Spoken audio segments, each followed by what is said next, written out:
100 ते 200 मीटरवर बॉम्बस्फोट, खिडकी बाहेर धुराचे लोट आणि आत जीव मुठीत धरून बसलेले 110 भारतीय विद्यार्थी। इराण आणि इस्रायल मध्ये सुरू असलेल्या भीषण युद्धाचा थेट फटका आता तिथे अडकलेल्या भारतीय विद्यार्थ्यांना बसताय। कारण विशेषतः इराण मधील उमरिया शहरात सुमारे 110 भारतीय विद्यार्थी भीतीच्या छायेत दिवस काढत आहेत। त्यांच्या घरांपासून अवघ्या 100 ते 200 मीटर अंतरावर बॉम्बस्फोट होत असल्याचे व्हिडिओ, त्यांच्या घरांपासून अवघ्या 100 ते 200 मीटर अंतरावर बॉम्बस्फोट होत असल्याचे धक्कादायक व्हिडिओ समोर येत आहेत। इराणमध्ये सध्या 10 ते 12 हजार भारतीय विद्यार्थी असून ते प्रामुख्याने तेहरान, शिराज आणि उमरिया या शहरांमध्ये वैद्यकीय शिक्षण घेत आहेत। तर उमरियामध्ये अडकलेल्या 110 विद्यार्थ्यांमध्ये उत्तर प्रदेश, बिहार, केरळ, मुंबई, पुणे आणि काश्मीर येथील विद्यार्थ्यांचा समावेश आहे।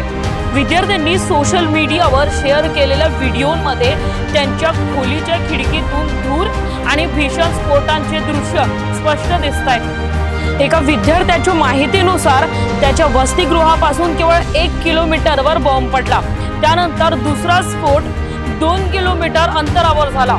सध्याची परिस्थिती इतकी गंभीर आहे की अवघ्या 200 मीटर अंतरावरही हल्ले होत असल्याचे विद्यार्थ्यांनी सांगितले। भारतीय दूतावास तेहरान आणि शिराज मधील विद्यार्थ्यांना सुरक्षित स्थळी हलवण्याचा प्रयत्न करत आहेत, मात्र सीमेजवळील उमरियामध्ये अद्याप प्रत्यक्ष मदत पोहोचलेली नाही। विद्यार्थ्यांनी सांगितले की ते दूतावासाच्या संपर्कात आहेत, मात्र सध्या स्वतःची काळजी घेण्याच्या सूचना, यापूर्वी दूतावासाने इराण सोडण्याच्या सूचना दिल्या होत्या, पण अंतिम वर्षाच्या परीक्षा आणि महागड्या विमान तिकिटांमुळे अनेक विद्यार्थी परत येऊ शकले नाही।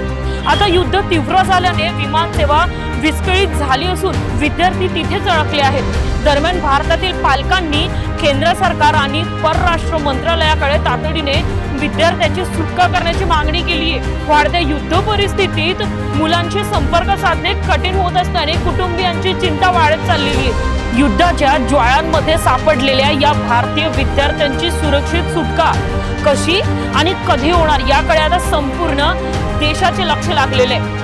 तर सरकारच्या पुढील पावलांची प्रतीक्षा आता हजारो कुटुंबांना लागलेली आहे।